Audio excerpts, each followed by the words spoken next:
Good morning to all. देखिए बच्चों, आज हम जो आपका व्याकरण का फर्स्ट टॉपिक था संज्ञा, नाउन, उसका तीसरा वीडियो आज हम आपके सामने प्रस्तुत कर रहे हैं। आज हम क्या करेंगे, देखो हमने सबसे पहले संज्ञा की परिभाषा, संज्ञा के उदाहरण कुछ, उसके बाद संज्ञा के कितने प्रकार होते हैं वो, और संज्ञा कितने प्रकार की होती है, व्यक्तिवाचक, जातिवाचक, भाववाचक, उसके बारे में, उसके एग्जाम्पल, ये सब पढ़े थे। फिर दूसरे वीडियो के अंदर हमने इसके क्वेश्चन नंबर 1 to 5 इनको समझा था। आज हम पढ़ेंगे क्वेश्चन नंबर 6 to 11, ठीक है ना। तो देखिए सबसे पहले क्वेश्चन नंबर 6 क्या है, नीचे लिखे क्रिया शब्दों के, क्रिया शब्द आपको क्रिया तो पता ही है, क्रिया किसे बोलेंगे, किसी भी कार्य को करना उसको क्रिया बोलेंगे। पढ़ना, लिखना, हंसना, खेलना, कूदना, गाना, नाचना, ये सब क्या है, क्रिया है ना। तो नीचे जो क्रिया शब्द लिखे हुए हैं इनके पीछे आहट जोड़कर भाववाचक संज्ञा बनाना है। इनके पीछे क्या जोड़ना है, आहट जोड़ करके इनको भाववाचक संज्ञा है वो बनाना है, ठीक है। जैसे लिखो चिल्लाना, जैसे लिखा हो ना घबराना, घबराना के पीछे अब क्रिया क्या है, घबराना, ठीक ना। तो इसके साथ में आहट जब जोड़ेंगे तो क्या बना, घबराहट। अब वो घबराहट दिखी नहीं जाती, देखा जाता है क्या, उसको शब्द बन गया घबराहट, संज्ञा पद बन गया, एक भाव बन गया। संज्ञा भी कैसे हुई, भाववाचक संज्ञा बनी, घबराहट, ठीक है। इसको हम हाथ नहीं लगा सकते, तो हाथ नहीं लगा सकते इसका मतलब ये क्या है, भाव है, ठीक है। इसी प्रकार चिल्लाना, चिल्लाहट, चिल्लाना के पीछे आहट जोड़ेंगे तो क्या बनेगा, चिल्लाहट। फिर बड़बड़ाना, बड़बड़ाना का अर्थ हुआ यानी कि बहुत धीरे धीरे आवाज में बोलना, किसी को सुने नहीं दे, तो उसको बोलेंगे बड़बड़ाना। तो इसके अंदर क्या होगा, बड़बड़ाहट, आहट जोड़ने पर क्या बन जाएगा, बड़बड़ाहट। फिर देखिए अकुलाना, तो इसका बन जाएगा आहट जोड़ने पर अकुलाहट, ठीक है। फिर गुर्राना, गुर्राना का बन जाएगा गुर्राहट।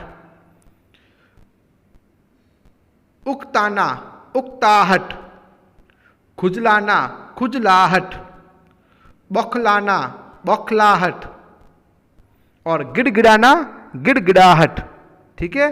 तो आहट जोड़ने पर, इन सभी क्रियाओं के पीछे आहट जोड़ने पर क्या बन गई, भाववाचक संज्ञा बन गई। इस प्रकार से आपको करना है।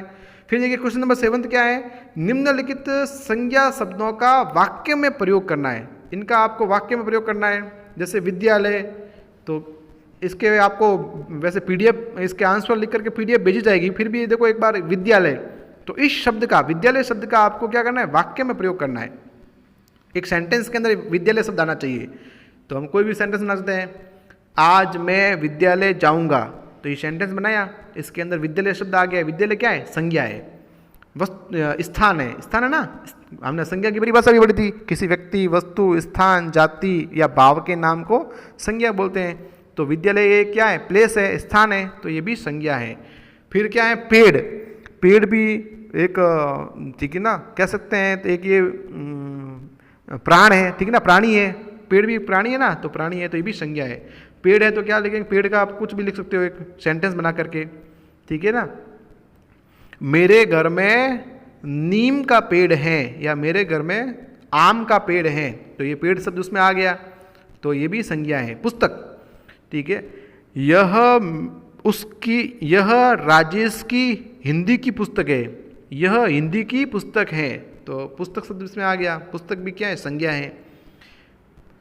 वस्तु, वस्तु है तो वस्तु है, संज्ञा हो गई। फिर राम, राम है तो किसी व्यक्ति का नाम है, तो ये व्यक्तिवाचक संज्ञा हो गई।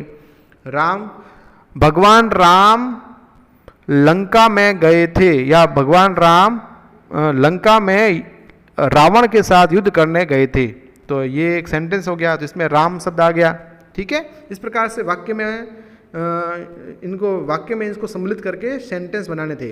अब देखिए क्वेश्चन नंबर 8 क्या है, निम्नलिखित में भाववाचक संज्ञा है।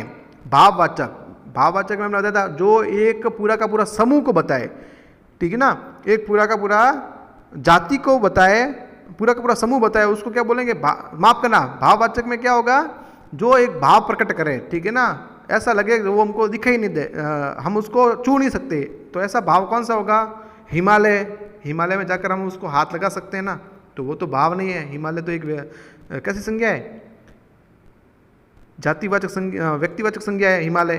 पर्वतों में एक हिमालय पर्वत होता है तो वहाँ पे वो कौन सी होती है? जातिवाचक। लेकिन हिमालय एक इन पर्टिकुलर नाम है किसी पर्वत का, तो वो एक व्यक्तिवाचक संज्ञा है। फिर हंस, हंस भी क्या है?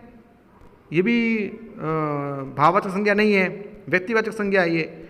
जवानी, ये भाववाचक संज्ञा है, जवानी। अब इसको हाथ लगा सकते हैं क्या? जवानी बस हम भाव समझ सकते हैं, हाँ ये जवान व्यक्ति है, ये बूढ़ा है, ये बालक है, ठीक है।